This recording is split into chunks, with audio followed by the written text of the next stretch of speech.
Okay, here's Helen on the day Lady died. Such a great panel discussion, meaning our video. I read this line as a good omen. The line is Miss Stillwagon doesn't even look up my balance for once in her life. And this is Helen thinking about Miss Stillwagon and our relationship to the Miss Stillwagons of our world, our lives. I read this line as a good omen for O'Hara's day. This bank teller, is most likely always giving him a hard time about his bank account, etc. But this day, she doesn't even check his balance to be sure he has enough money to cash the check. Things might be looking up for him, especially as the line follows a line from the first stanza. I don't know the people who will feed me, meaning later tonight when he arrives out in the Hamptons, detailing the anonymity of the city, the interactions of its people, the magazine he buys with the ugly cover. He even happens to know the teller's first name. This quasi-relationship with Miss Stillwagon might be setting the stage for him, O'Hara, to remember Billie Holiday and the song she sang, a person he loved and admired but didn't know personally.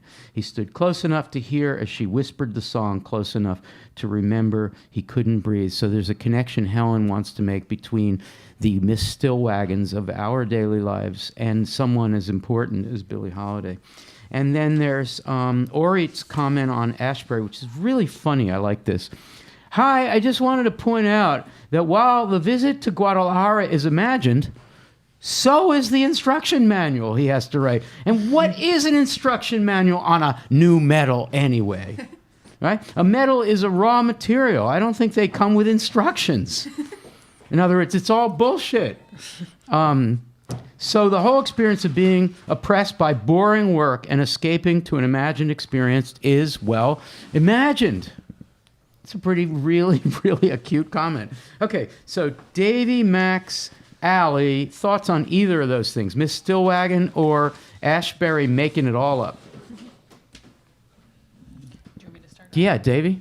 So something that Helen's comment about Miss Stillwagon is making me think of is a exactly contemporaneous New Yorker to O'Hara, who's the sort of armchair urbanist Jane Jacobs, who publishes... Can you unpack that? Yeah, I'm about to. Okay. Who publishes a book in 1961 called The Death and Life of Great American Cities, which is basically a book that she writes observing life in New York in the 1950s and imagining a form of kind of small-scale citizen urbanism as a refusal of sort of like large-scale projects of pushing people out of their homes and building enormous buildings. And something that she talks about, which is sort of like the conversation about weak ties that we were having, is she uses the phrase tiny private contacts are what make up a city. So like O'Hara's relationship with Miss Stillwagon, like what's specific about cities is that you're like coming into like tiny little bits of contact with people in relationships that we might describe as weak ties.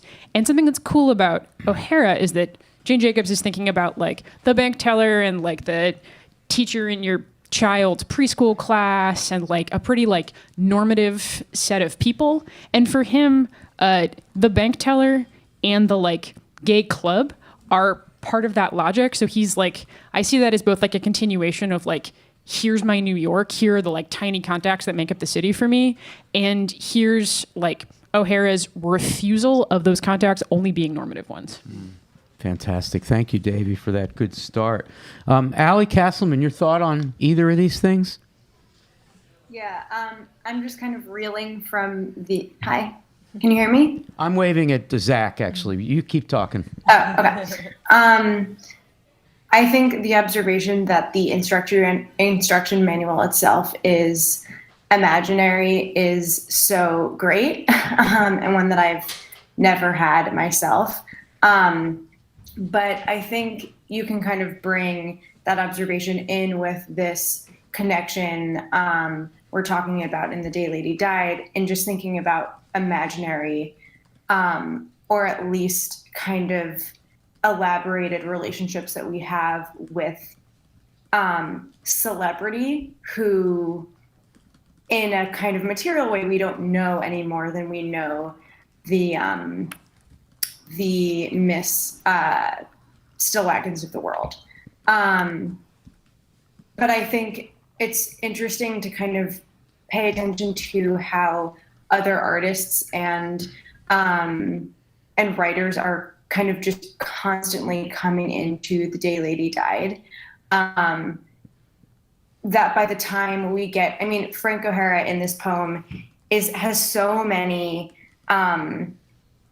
connections to those people as well, who you could say in a sense he only has imaginary relationships with, even though he's physically engaging in the work. And so by the time we get his memory about being in the club, in the 5 spot, it's part of what's so touching to me is the almost physicality of that presence. While she whispered a song along the keyboard, when he's thinking about it, he's sweating, and then he stopped breathing. It's so like intimately attached to the most kind of like essential functions of his body, and so that kind of combination of things is just really moving to me. Thank you, Allie. Max, your thought on either of these things, Miss Stillwagon or Ashbery's?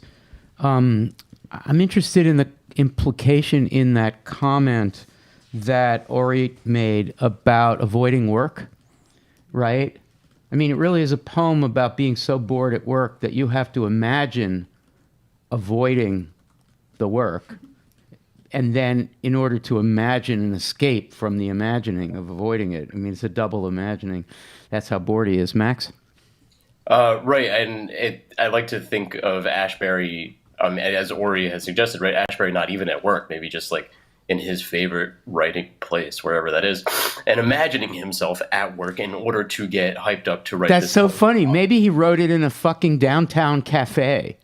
Maybe he was having the time of his life. He was he was doing exactly what he wanted to be doing at that moment. So yeah, this, and I think that we start seeing that already with the beats, and we're going to see that through this week, right? This relationship to work, or to what, or the impositions that our system, whether it's an economic system, political system, however you want to identify it, makes on our time and agency and our creativity. And I think that that's a crucial thing here. And also a little bit with the O'Hara poem, just to continue with Helen's comment about Miss Stillwater. I think in that poem, or the observation about Miss Stillwater, kind of keys us into the way that people in this poem are always wielding various kinds of like institutional or systemic authority, whether it's like people with published books, right, which kind of makes their names pop out in the poem, or if it's Miss Stillwater, who because of some personal relationship today is not shaming him because of his balance, or asking him to pay his debts, or whatever it is that's happening here. So I think that there's a lot of that kind of going on throughout the New York School. It'd be interesting to pay attention to. Thank you, Max. Let me